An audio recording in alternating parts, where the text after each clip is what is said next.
And we want to go back now to this situation out in Illinois involving the governor and the appointment to the vacant seat in the Senate that was occupied by Barack Obama. We're going to talk this morning with Michael Eric Dyson of Georgetown University. He writes about politics. He writes about civil rights. He has a new book out about Martin Luther King Jr. Michael, what impact is this going to have on Barack Obama?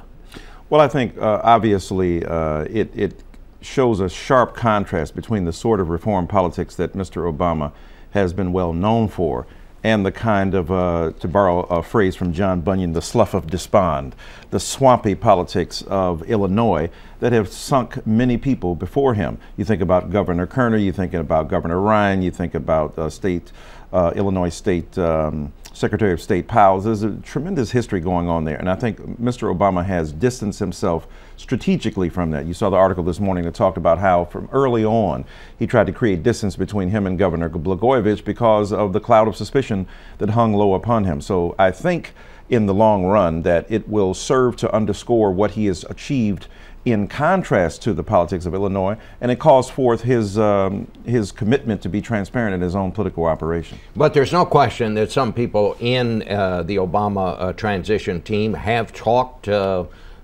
people in the governor's camp there. Apparently, we're told that the man's going to be his chief of staff, Rahm Emanuel, who is now a Chicago congressman, is on some of those tapes. Now, there's nothing to suggest that he's done anything improper. And certainly there would be nothing out of the ordinary for somebody to talk to the governor who's going to appoint someone to fill that seat. Yes. But what if it came out that Rahm Emanuel or anybody else connected with the governor and in any way, shape, or form hinted that they might be willing to do something in return for getting their person in? Oh, I think that obviously then that would be a clear, crossing of the line. And I think that Senator Obama, now President-elect Obama, would be in a position, of course, to make a judgment immediately about this being off limits. I think that if he's established a reputation for transparency, for being a man of integrity, and of being clear about the rules that regulate and govern his own conception of politics, then he'd have to distance himself from that immediately. And if those tapes show that anybody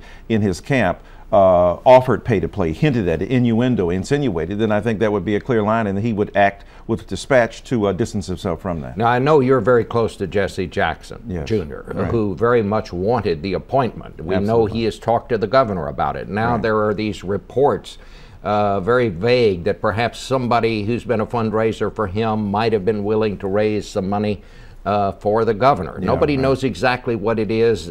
Jackson, we should point out, says he has done absolutely nothing wrong. But it looks to me like this is one appointment that Jesse Jackson Jr. is not going to get now. Well, under there's any circumstance. Yeah, there's no question an appointment is out of the question. But I think that he still has a chance in an election. But before that is even a concern to him, as he's indicated already, he's got to clear his name. And I think that he's been attempting to be transparent. He's come forward.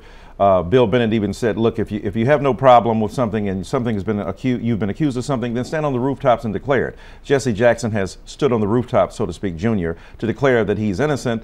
And absent the evidence of any tapes or anything that goes on, then I think we have to take his word. And we know that Senator Obama obviously wanted to see who's going to fulfill his seat. That's only natural. You're the president. This is a seat that you cherish. People in your office should be able to speak to the governor. Jesse Jackson Jr. should be able to talk to the governor about the potential of him fulfilling that seat. What is the linchpin here is the governor has been so corrupt and has been so immoral, it seems, that he's poisoned everybody who's come within his sphere. And I think that's part of the problem. All right. Well, thank you very much. Thank you.